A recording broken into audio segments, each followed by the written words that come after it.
ধ্বংসস্তূপের মাঝে জ্বলছে ধোঁয়ার কুণ্ডলী, পড়ে আছে আসবাব, বালিশ কাঁথা। এ চিহ্নই বলে দিচ্ছে কিছুক্ষণ আগে নারকীয় নৃশংসতায় মেতেছিল আইডিএফ। রোববার গাজার খান ইউনিসের একটি বাড়িতে বোমা হামলার শিকার হন বহু বাসিন্দা। এতে একদিনে গাজা জুড়ে ইসরায়েলি হামলায় প্রাণ হারান বহু ফিলিস্তিনি। আল্লাহ লা ইসমাহুম লা ফিদ দুনিয়া ওয়ালা ফিল আখিরাহ।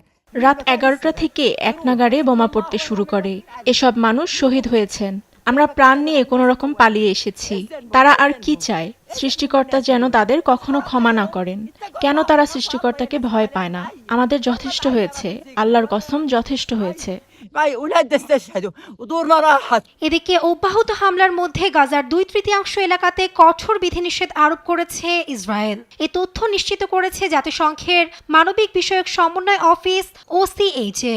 বিশাল এলাকাতে চলাচলে নিষেধাজ্ঞা দিয়ে অথবা জোরপূর্বক বাস্তুচ্যুতির আদেশ জারি করে চলছে প্রহসনের নাটক। বিধিনিষেধের আওতাভুক্ত এলাকাগুলোর মধ্যে রয়েছে দক্ষিণ রাফার একটি বিশাল অংশ। গেল 31 মার্চ এলাকাটিতে ইসরায়েলি সেনাবাহিনী নতুন বাস্তুচ্যুতি আদেশ জারি করে। শুধু রাফাই নয়, কঠোর বিধিনিষেধের বেড়াজাল থেকে বাদ পড়েনি গাজা শহরের কিছু অঞ্চলও। ফলে রাফা ও গাজা শহর থেকে প্রতিদিনই জোরপূর্বক বাস্তুচ্যুত হতে হচ্ছে হাজার হাজার ফিলিস্তিনিকে। এদিকে যুদ্ধবিরতি ভেঙে গাজায় পুনরায় আক্রমণের সিদ্ধান্তে প্রধানমন্ত্রী বেনিয়ামিন নেতানিয়াহুর বিরুদ্ধে ধারাবাহিক বিক্ষোভ অব্যাহত রেখেছে তেল আবিব। শনিবার শহরের রাস্তায় বিক্ষোভে জড়ো হয় ক্ষুব্ধ জনতা। এ সময় হামাসের হাতে আটক সকল জিম্মিকে মুক্তি দেওয়ার জন্য সরকারের প্রতি আহ্বান জানান বিক্ষোভকারীরা।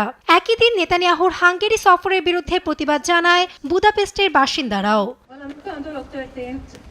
এদিকে সোমবার হোয়াইট হাউসে ট্রাম্পের সঙ্গে বৈঠকে বসছেন ইসরায়েলি প্রধানমন্ত্রী নেতানিয়াহু। এর আগে শেষ সফরের সময় ট্রাম্প বিশ্বকে হতবাক করে দিয়ে আমেরিকা গাজা দখল করবে বলে মন্তব্য করেন। এবারে সফরে নেতানিয়াহু গাজা ধ্বংস করার জন্য আরও সবুজ সংকেত পাবেন বলে আশঙ্কা ফিলিস্তিনিদের। নাসরিন আক্তার, নিউজ ডেস্ক, দেশ টিভি।